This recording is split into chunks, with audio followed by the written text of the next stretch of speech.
M Jayachandran അദ്ദേഹത്തിന് എന്തോ പറയാനുണ്ട് ഇതുമായി ബന്ധപ്പെട്ട്. താങ്കൾ പറഞ്ഞു തുടങ്ങിയത് ഇടയ്ക്ക് മുടങ്ങിപ്പോയതും അതാണ്. ബ്ലൂ എക്കോണമി തുറമുഖം ഏറ്റെടുത്ത സതീശന്റെ ഉള്ളിലിരിപ്പ് പറയാം താങ്കൾക്കത്.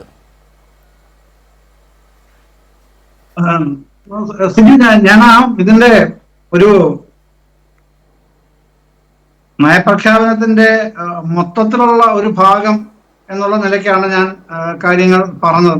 നയപ്രഖ്യാപനം മുഴുവൻ നമ്മൾ ആ നിലയിൽ ഇപ്പോ ചർച്ച ചെയ്ത് വിശദീകരിച്ച് പോകാൻ കഴിയുന്നതല്ല. അത്തരത്തിലുള്ള പദ്ധതികൾ ഗവൺമെന്റ് പ്രഖ്യാപിച്ചിട്ടുമില്ല. പക്ഷേ ചില സൂചനകൾ, ഞാനതാണ് പറഞ്ഞത്, ചില സൂചനകളുണ്ട്.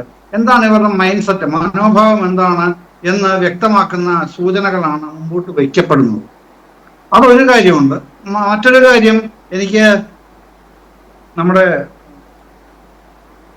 ഇവിടെ പറയാനുള്ള ഒരു കാര്യം, റെജിനോട് പറയാനുള്ള ഒരു കാര്യം കൂടെ ഉണ്ട്. അപ്പൊ ആദ്യം തന്നെ അങ്ങ് പറയട്ടെ, ക്ഷമിക്കണം, ആദ്യം തന്നെ അങ്ങ് പറയാം. ഈ തനോജ് ഇപ്പൊ സൂചിപ്പിച്ചല്ലോ, ഇദ്ദേഹത്തിന്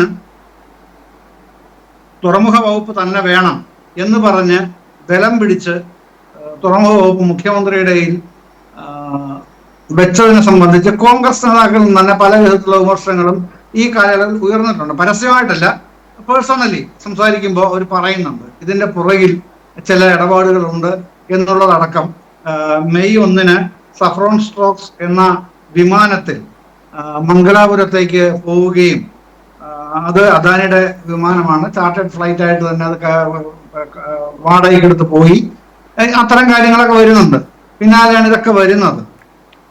പ്രശ്നമെന്ന് പറഞ്ഞാൽ വരാൻ പോകുന്നത് ചെറിയ വിപത്തൊന്നുമല്ല, വളരെ വലിയൊരു വിപത്തിലേക്കാണ് കേരളത്തിനെ ഈ ബ്ലൂ എക്കോണമിയുടെ ഭാഗമായിട്ട് തുറമുഖ വകുപ്പിന്റെ മറവിൽ കൂടെ മുഖ്യമന്ത്രി തന്നെ നേരിട്ട് കൈ പിടിച്ച് ആനയിക്കാൻ പോകുന്നത് എന്നുള്ളതിന്റെ സൂചന ഇന്ന് ഗവർണർ നയപ്രഖ്യാപനത്തിൽ കൂടെ അല്ല വരുന്നത്, മുഖ്യമന്ത്രി സ്വപ്ന പദ്ധതിയായിട്ട് അദ്ദേഹം തന്നെ പറയുന്നതിലൂടെയാണ് വരുന്നത്. അവിടെ ഇത് വരുന്നുണ്ട് നയപ്രഖ്യാപനത്തിൽ. അപ്പോ അത് വരുമ്പോ ഇനി എന്താണ് അവശേഷിക്കുന്നത്? അത് ഇടതുപക്ഷം എതിർക്കുന്നതാണ്, വളരെ ശാസ്ത്രീയമായിട്ട് തന്നെ എതിർക്കുന്നുണ്ട്. മത്സ്യത്തൊഴിലാളി മേഖലയിലെ സംഘടനകൾ എതിർക്കുന്നുണ്ട്, പരിസ്ഥിതി സംഘടനകൾ എതിർക്കുന്നുണ്ട്. ഇത്തരത്തിലുള്ള ഒരുപാട് കാര്യങ്ങളുണ്ട്. ഈ വർഷത്തെ ബജറ്റിൽ ഇതിനുവേണ്ടി മാത്രമായി 600 കോടി രൂപയാണ് യൂണിയൻ ഗവൺമെന്റ് നീക്കി വെച്ചിരിക്കുന്നത്, നടപ്പ് സാമ്പത്തിക വർഷത്തെ ബജറ്റിൽ നീക്കി വെച്ചിരിക്കുന്നത്. അത്തരത്തിൽ വളരെ വലിയൊരു പദ്ധതിയാണ് ഇനിയിപ്പോൾ അവർ ചെയ്യാനായിട്ട് ഉദ്ദേശിക്കുന്നത്. അതിന്റെ പരിപാടികൾ തുടങ്ങി കഴിഞ്ഞിട്ടുണ്ട്. ഒരു സമുദ്രയാൻ എന്ന് പറഞ്ഞൊരു അന്തർവാഹിനിയുണ്ട്, ഒരു സബ്മറൈൻ ഉണ്ട്.